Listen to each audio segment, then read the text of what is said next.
வணக்கம். சித்தக்க உணவே மருந்து மருந்தே உணவு. குழந்தை பேர் வேணும்னு சொல்கிறவங்க முதல்ல கைனகாலஜி, அதாவது குழந்தை பேர் மருத்துவர் அணுகும்போது, முக்கியமாக உடல் பருமனாக இருக்கிறவங்க, ஒபிசிட்டி இருக்கிறவங்க அணுகும்போது அவங்களோட முதல் அட்வைஸ் என்னவா இருக்கும் அப்படின்னா, முதல்ல எடையை குறைச்சிட்டு வாங்க அப்படிங்கிறது தான் இருக்கும். ஏன் இந்த எடையை குறைக்க செய்கிறாங்க, ஃபெலோப்பியன் டியூப்னா என்ன, கருத்தரித்தலில் என்ன பிரச்சனைலாம் வரும் அப்படிங்கிறத கொஞ்சமாக ஒரு சாதாரண மக்களுக்கு புரிகிற மாதிரி நம்ம இன்றைக்கி தெரிஞ்சுக்கலாம். யுட்ரஸ், அதாவது கர்ப்பப்பையிலேருந்து ஓவரி, அதாவது சினைப்பைக்கு ஒரு கனெக்ஷன் இருக்கும் ரெண்டு பக்கமுமே.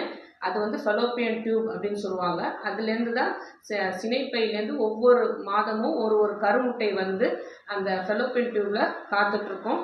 ஸ்பெர்ம் போய் அதில் கனெக்ட் ஆகி அது எம்பரியோ, அதாவது கரு உருவாகி அந்த கரு தான் வந்து யுட்ரஸில் வந்து பொதியும்.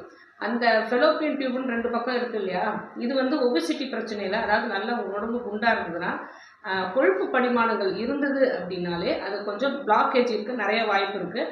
அதேமாரி நிறைய ஒபிசிட்டி, அதாவது நல்ல உடல் பருமனாக இருக்கும் போது பாலிசிஸ்டிக் ஓவரி, அதாவது இந்த சினைப்பையில் நிறைய முட்டைகள் அதிகமாகி இல்லைன்னா நீர்க்கட்டிகள் மாதிரி நிறைய அதிகமாக நிறைய சான்சஸ் இருக்குது. அதெல்லாம் கரைஞ்சி நல்ல கருமுட்டையாக வெளியே வரத்துக்கும், அதே மாதிரி ஃபெலோப்பியன் டியூப்பில், அதாவது அந்த டியூப்பில் வந்து படிமங்கள் எதுவுமே இல்லாமல் கரெக்டாக நிற்காமல் அந்த கருமுட்டை வந்து கருத்தரிக்கிறதுக்கு ஏதுவாக அமையறதுக்கும் இந்த உடம்பு குறையணும் அப்படிங்கிறது டாக்டரோட கருத்து. இப்போ சித்த மருத்துவத்தில் இதை எப்படி அணுகுவாங்க அப்படின்னா, இந்த ஃபெலோப்பியன் டியூப்ல உள்ள அடைப்பை வந்து பேதி மருந்து கொடுத்து அதை வந்து ஃபுல்லாகவே எடுக்கிறதுக்கு ட்ரை பண்ணுவாங்க. இதுலேயே சித்த மருந்துகள் நிறையாவே இருக்குது. அதுலேயும் உடம்பு இழைக்கிறதுக்கு தான் முதல்ல சொல்லுவாங்க. அது பேதி மருந்து கொடுத்த பிறகு உடம்பு இழைச்சிட்டு வாங்கன்னு தான் சொல்லுவாங்க. அதுக்கப்புறம் சித்த மருந்துகளில் நிறையாவே இருக்கும் போது நல்ல அந்த பாலிசிஸ்டிக் ஓவரியும் நல்லாவே குறைஞ்சிரும். அதே மாதிரி ஃபெலோப்பியன் டியூப்ல உள்ள அடைப்பும் கரைஞ்சிரும். இப்போ உடம்பு எப்படி குறைக்கலாம் அப்படின்னு பார்த்தோம் அப்படின்னா, ஒரு மாதத்துலேருந்து ஒரு வருஷம் கூட ஆகும் இதை உடம்பு குறைக்கிறதுக்கு. எப்படி அப்படின்னா, நம்ம கையில் தான் இருக்குது. இப்போ ஒரு ஹெல்த்தி வெயிட் வச்சுக்கணும், பேலன்ஸ்டு டயட் பண்ணணும், ஸ்ட்ரெஸ் மேனேஜ்மெண்ட் இது பண்ணணும், அதுக்கப்புறம் நல்ல எக்ஸசைஸ் பண்ணணும். முதல்ல என்ன செய்யணும் அப்படின்னா, ஃபுட்ஸு வெளியே உள்ள உப்பு புளி காரம் ஜங்க் ஃபுட்ஸு வெளியே சாப்பிட்றத டோட்டலி நிறுத்தணும். உப்பு புளி காரம் சேர்க்காத, அதாவது பாதியாக சேர்க்குற நம்ம உணவுகளை நிறைய சாப்பிட ஆரம்பிக்கணும். முக்கியமாக ஒரு 12 மணி நேரம், என்ன சொல்கிறது, காலையில் 8 மணிலேருந்து நைட்டு 8 மணி வரைக்கும் தான் சாப்பிட்ற மாதிரி இருக்கும். அடுத்த மறுநாள் 8 மணி வரைக்கும் எதுவுமே சாப்பிடக்கூடாது.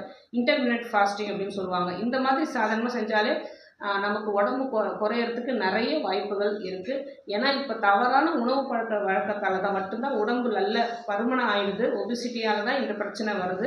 அதனால் இந்த முதல்ல இந்த 8 மணி நேரம் சாப்பிடணும்னு சொல்கிறோம் இல்லையா, அதுலேயும் பொரித்த உணவுகள், மசாலா உணவுகள், ஜங்க் ஃபுட்ஸு, அதேமாதிரி நிறைய கார்ப்ஸ், அதாவது நிறைய கோதுமையோ இல்லைன்னா அரிசி உணவோ எடுத்துக்காமல் நிறைய காய்கறிகள், பழங்கள், ப்ரௌன் ரைஸ்ன்னு சொல்கிற தோல் உரித்த, அதாவது ஆர்கானிக்காக விளையிற அரிசியில் தோல் உரித்த அரிசிகள், கைக்குத்தல் அரிசி, இது மாதிரிலாம் சாப்பிட்டு வந்தோம் அப்படின்னா நமக்கு நல்லாவே உடம்பு கொஞ்சம் கொஞ்சமாக குறைய ஆரம்பிச்சிடும். அதுக்கப்புறம் ஸ்ட்ரெஸ்ஸும் இருக்கக்கூடாது. தொடர்ந்து எக்ஸசைஸ் செஞ்சுட்டே இருக்க முடியாட்டியும் சிறிது நடைப்பயணம் செய்தாலே போதுமானது. டயட்டை கரெக்டாக ஃபாலோ பண்ணிகிட்டே வந்து ஒரு சித்த மருத்துவரை அணுகுனீங்க அப்படின்னா, இந்த பாலிசிஸ்டிக் ஓவரி அப்படின்னு சொல்கிற சினைப்பையில் உள்ள நீர்க்கட்டிகளும் கரையிறதுக்கு நிறைய மருந்துகள் இருக்குது. ஃபெலோப்பியன் டியூப்பில் உள்ள அடைப்பு நீக்கிறதுக்கும் நிறையவே மருந்துகள் இருக்குது. முக்கியமாக உடம்பை குறைக்கணும். இதையும் நம்ம பழக்க வழக்கத்தாலையும் நல்ல ஒரு டயட்டாலையும் மட்டும்தான் முடியும். திரும்ப திரும்ப சொல்கிறதா தான், நம்மளோட வெயிட்டால் நமக்கு குழந்தை பேரும் தள்ளி போகுது அப்படின்னா, நம்ம உணவால் தள்ளி போகுது அப்படின்னா, இந்த உணவையும் நம்ம கட்டுக்குள்ளே கொண்டு வந்தோம் அப்படின்னா நமக்கு வரும் காலங்கள் ஒரு நோயற்ற வாழ்வு, ஒரு குறையில்லா வாழ்வு நம்மளால் வாழ முடியும். ஆரோக்கியமே வாழ்வோம். வேறு எதை பற்றி பேசணும் நீங்கள் நினச்சாலும் சரி, தாராளமாக கமெண்ட் பண்ணுங்கள். உங்களுக்கு எந்த நோயாக இருந்தாலும் சித்தா கேரை அணுகுங்க.